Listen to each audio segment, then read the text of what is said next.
يا مساء الفل، ازيكم؟ عاملين ايه؟ يوم جديد وفيديو جديد، واهلا بيكم في قناتي، قناه عمرو وخلود.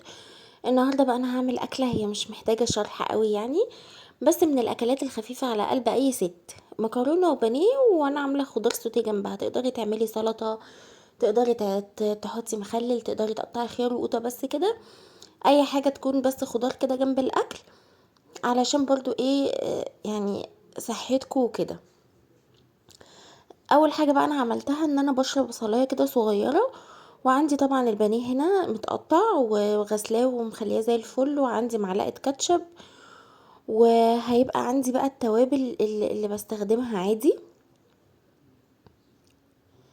حطيت البصل كده، ممكن تحطي زبادي لبن تبع اللي عندك، بس مش كل مره بحط. لو انا عندي زياده خلاص بحط، ما عنديش خلاص مش قصه يعني. هي كده تتبيله البانيه حلوه قوي. معلقه الكاتشب والبصلايه وشويه التوابل. ولو ما عندكيش كاتشب ممكن تحطي باربيكيو، لو ما عندكيش الاتنين ممكن تحطي مستردة، ممكن ما تحطيش خالص. في كل الاحوال انت اهم حاجة ان انت حطيتي البصلة، وممكن تبشري طماطمايه، وهنحط نص ليمونة، هتبقى كده خلاص البانيه زي الفل وطعمها حلو جدا. طبعا انا بطلع كمية بانيه، بشوف انا هطلع كمية قد ايه، ايا كان بقى الكمية اللي انا بطلعها، اذا كانت ازيد من دلوقتي او اقل. بس في الغالب يعني يا بتبقى زي دلوقتي يا بتبقى اكتر. بتبلها خلاص كلها مرة واحدة. وكده انا حطيت بقى التوابل، ملح وفلفل، وهحط بهارات.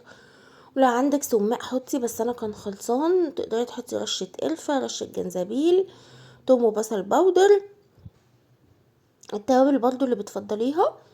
وطبعا انا زي ما قلت لكم ان انا بطلع كمية البانيه اللي عندي كلها، ايا كان بقى انا جايبه قد ايه. خلاص انا جبت بانيه، اي كمية بجيبها بتبلها كلها مرة واحدة. طبعا تقدري تعملي كده، بس لو انت جايبه كميه مثلا كبيره حاولي ان انت تقسمي.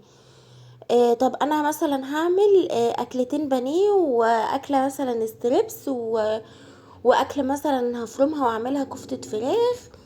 ممكن اعمل شاورما للناس اللي بتحب شاورمه الفراخ، ممكن اعمل فاهيتا. خلاص انا هتبلهم واحطهم في التتبيله. بس لو حاجه مثلا زي الفاهيتا او الشاورما، او لو عندي شيش طاووق، يبقى انا مش هحط الخضار في الفريزر، تمام؟ علشان انا بشوف ناس بتعمل مثلا الشيش طاووق بتعمله في الاسياخ وبعدين بتطلعه في الفريزر على طول. انا بصراحه يا جماعه بحس ان البصل بيعمل ريحه مش حلوه، وفي نفس الوقت الفلفل برضو بيبقى دبلان. فليه؟ ما احنا عندنا الخضار فريش طبعا طول السنة والدنيا زي الفل. فخلاص احنا ممكن ان احنا نشيل الفراخ هي اللي متبلة، لان الفراخ لما بتبقى متبلة بيبقى طعمها احلى في الاكل، تمام؟ لكن الحاجات اللي فيها خضار لما بتتحط كده والخضار في التتبيلة، لا بصراحة ما بحبهاش خالص. بس لو في ناس بتحبها طبعا دي اذواق. فانا كده سبت البانيه على جنب، وهنبتدي نشوف هنعمل ايه. احضر بقى الخضار السوتيه بتاعي. انا عندي هنا ذره صفراء، انا كنت جايباها بصراحه من السوبر ماركت. تقدري تجيبيها من اي حد بيبيع ذره في الشارع عادي، مفيش اي مشكله، دي زي دي. اهم حاجه ان هي تكون ذره صفراء. طيب دلوقتي لو انا ما عنديش ذره صفراء، او الراجل اللي في الشارع ما بيبيعش ذره صفراء، هعمل ايه؟ هشتري الذره العاديه خالص، وهقطعها برضو وانضفها بنفس الطريقه واسلقها بنفس الطريقه. بس هحط في الميه اي حاجه بقى، بودره صفار زعفران، حبه كركم، اي حاجه تديني لون بس كده الاصفر ده، بس الطعم هيبقى طبعا مختلف شويه. وفي الحاله دي هنحط معلقه سكر في ميه السلق. طبعا اللي في الميه ده من الذره مكان الحتت اللي انا قطعتها. وهنا ادي الكوسه والجزر اللي احنا كنا جايبينهم فاكرين في الفيديو اللي قبل كده. بس خلاص كده انا قطعتهم. طبعا الجزر علشان كان بيبي، فانا قطعت الجزرايه بالنص بالظبط.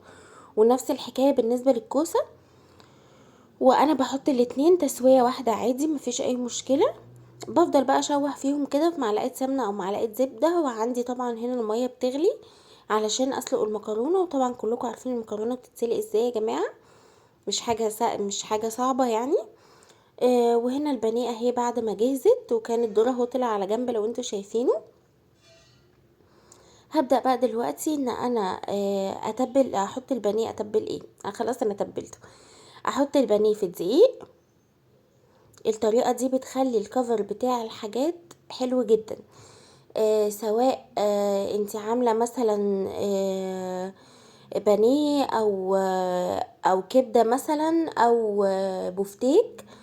الطريقة دي ان انا احطها في الدقيق الاول وبعدين في بيض وبقسماط، بتخلي الكفر بتاعها حلو جدا، ومش شرط ان انا احط في التلاجة او اشمع او اي حاجة. وطبعا انا الكمية اللي بعملها، يعني انا دلوقتي مثلا عاملة كمية تكفيني مرتين. انا هعمل الكميتين بالبيض والبقسماط، خلاص تبقى انا اللي هطلعها من الفريزر دي، هطلعها على ان انا احمرها على طول، تفك واحمرها على طول. طبعا بقى بتبقى الحركة دي حلوة جدا لو انت جالك ضيوف فجأة. لو انت طبعا اي حد بقى عنده اخوات وجالك ابن اختك فجأة وقالك خالته انا جعان مثلا. اي وقت انت عايزة تعملي عشاء بالليل وزهقانين مثلا من الجبن او اي حاجة، لان طبعا دلوقتي اغلب الحاجات كلها بقت اسعار واحدة يا جماعة على فكرة، فمش هتفرق يعني. او عايزه تعملي عشاء جديد، عندك مثلا عيش كريب وعايزه تقطعي فيه مثلا البانيه، عندك سندوتشات البانيه، انا هبقى اعملها لكم مره، انا بعملها بطريقه حلوه جدا جدا جدا. وكمان كانت بتعجب عمرو، كنت عملتها تقريبا مره في الخطوبه.